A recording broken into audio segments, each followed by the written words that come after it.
আয়াত ১১০। قل إنما أنا بشر مثلكم يوحى إلي أنما إلهكم إله واحد فمن كان يرجو لقاء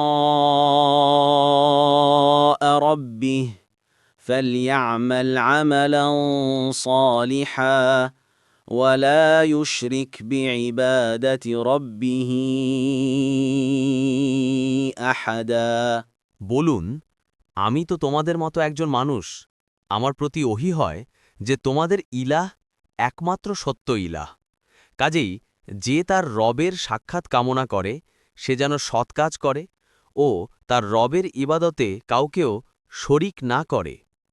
তাফসির ১ নম্বর ফুটনোটের বিবরণ।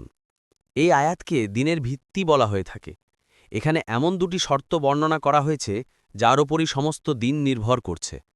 ১. কার ইবাদত করছে। ২. কিভাবে করছে। একমাত্র আল্লাহর ইবাদত করতে হবে ইখলাসের সাথে। আবার সেই ইবাদত হতে হবে নেক আমলের মাধ্যমে। আর নেক আমল হবে একমাত্র রাসূলুল্লাহ সাল্লাল্লাহু আলাইহি ওয়াসাল্লামের প্রদর্শিত পথে আমল করলেই। মোদ্দা কথা, শিরক ও বিদআত থেকে দূরে থাকার ব্যাপারে এই আয়াতে সুস্পষ্ট নির্দেশ রয়েছে। এখানে উল্লেখিত শিরক শব্দ দ্বারা যাবতীয় শিরকই বোঝানো হয়েছে।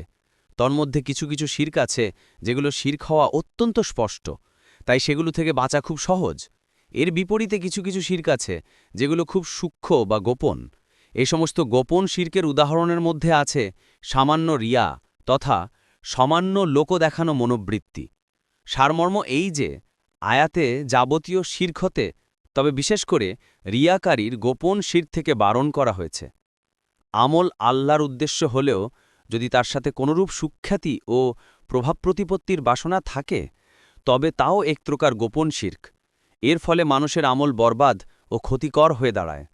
মাহমুদ ইবনে লাবিদ রদিয়াল্লাহু আনহু বলেন, রসুলুল্লাহ সাল্লাল্লাহু আলাইহি ওয়াসাল্লাম বলেছেন যে আমি তোমাদের সম্পর্কে যে বিষয়ে সর্বাধিক আশঙ্কা করি তা হচ্ছে ছোট শিরক। সাহাবায়ে কেরাম নিবেদন করলেন, ইয়া রাসূলাল্লাহ, ছোট শিরক কি? তিনি বললেন, রিয়া।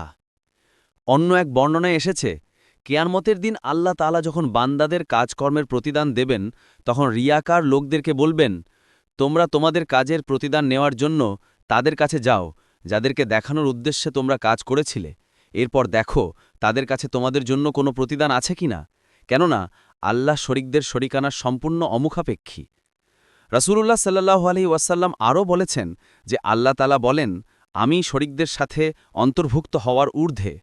যে ব্যক্তি কোনো সৎকর্ম করে এবং তাতে আমার সাথে অন্য কেউ শরিক করে, আমি সেই আমল শরিকের জন্য ছেড়ে দিই।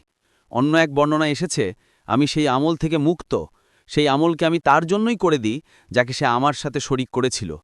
আবদুল্লাহ ইবনে উমর রাদিয়াল্লাহু আনহুমা রসুলুল্লাহ সাল্লাল্লাহু আলাইহি ওয়াসাল্লামকে বলতে শুনেছেন, যে ব্যক্তি সুখ্যাতি লাভের জন্য সৎকর্ম করে আল্লাহ তাআলাও তার সাথে এমনি ব্যবহার করেন যার ফলে সে ঘৃণিত ও লাঞ্ছিত হয়ে যায়। অন্য হাদিসে এসেছে, পিঁপড়ার নিঃসন্দ গতির মতোই শিরক তোমাদের মধ্যে গোপনে প্রবেশ করে। তিনি আরও বললেন, আমি তোমাদেরকে একটি উপায় বলে দিচ্ছি যা করলে তোমরা বড় শিরক ও ছোট শিরক অর্থাৎ রিয়া থেকে নিরাপদে থাকতে পারবে। তোমরা দৈনিক ৩ বার এই দোয়া পাঠ করো, আল্লাহুম্মা ইন্নী আউযুবিকা আন উশরিকা বিকা শাইয়ান ওয়া আনা আলামু ওয়া আস্তাগফিরুকা লিমা লা আ'লামু।